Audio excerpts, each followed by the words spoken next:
Mankind has been paving roads for thousands of years. Almost as soon as we invented the wheel, we started inventing surfaces to allow those wheels to turn more easily. Over the 20th century, enough of our planet has been asphalted over to allow us to drive virtually anywhere in perfect ease, and yet, that's not enough. Not satisfied with having access to virtually everywhere in the built-up world, some of us want to access the rest of it, and preferably without getting our feet muddy. Today we've snuck out into an area slightly more dangerous than our average shooting location to do just that.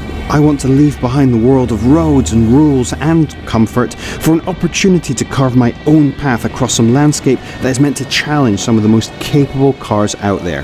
The car we've chosen today to go off-roading in is the Subaru XV.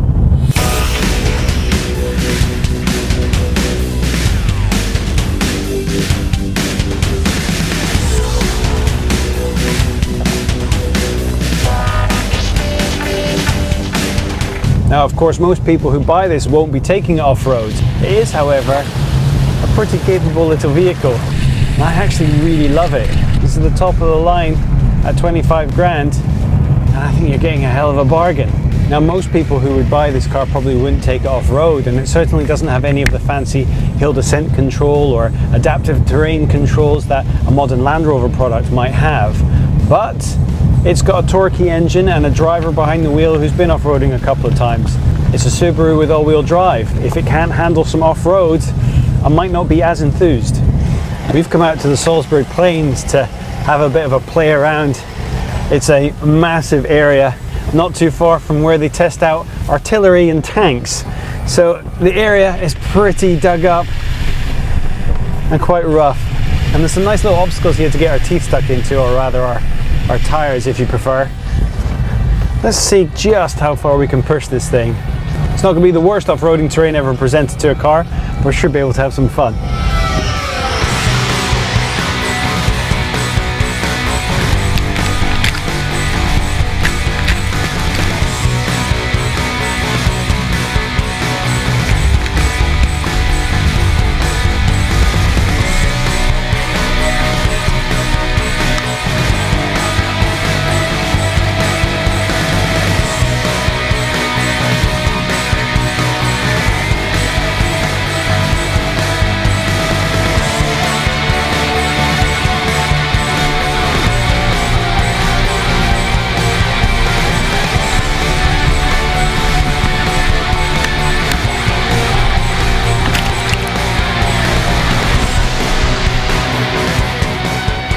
There was a time, of course, when all cars had to be off-road capable.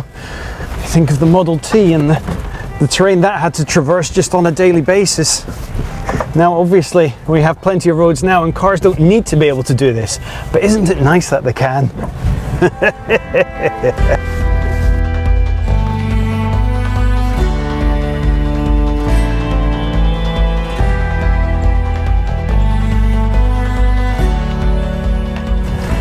Now, as I said, this isn't something that's necessarily sold to people who are going to take it off-road.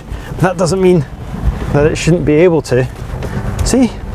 And to do most of these things, you don't need fancy hill descent control, adaptive terrain, just some fast hands, a keen eye, a bit of common sense, and of course all-wheel drive, and you're set.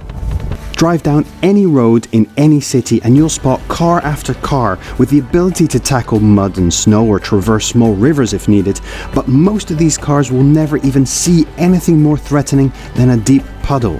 But still we flock in droves to buy cars that have the capability to go where no car should have to. But why? Why in 2016 do we feel the need to leave the path more travelled and take to nature? You see, I think it's all about conquest. All of the gaps on the map have been filled in. There's nowhere left to explore. No matter where you go, you're never the first, just the latest in a long line of people to visit there. But when we drive a car that can go off-road, we reclaim, even for a slight moment, that feeling of discovery and conquest. Even if we are doing it from the comfort of heated seats and Radio 4.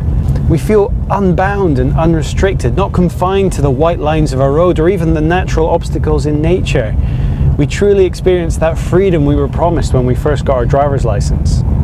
As soon as you realize that the car you're in doesn't need to be restricted by asphalt, white lines and road regulations, and you've got the confidence to start throwing it around in some deep mud and ruts, there's a whole world of fun to be had out there.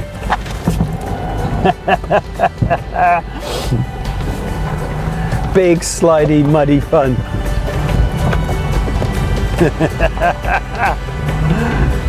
I had some doubts whether or not the XV could handle what we were going to throw at it, but it did remarkably well.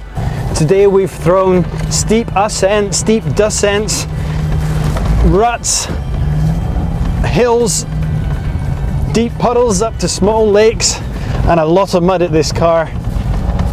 And so far, it's dealt with everything just fine. It took on every challenge we threw at it and came out unscathed. It's comforting to know that during the inevitable zombie apocalypse, there are going to be vehicles out there that are able to take us to where we need without having to rely on roads, and I, for one, celebrate that fact.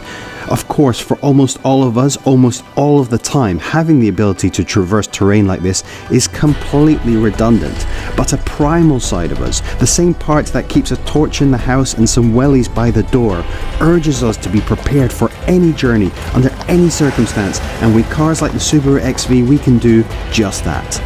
Your driving experience just isn't complete unless you've taken a car outside of the asphalt kingdom and challenged it off-road.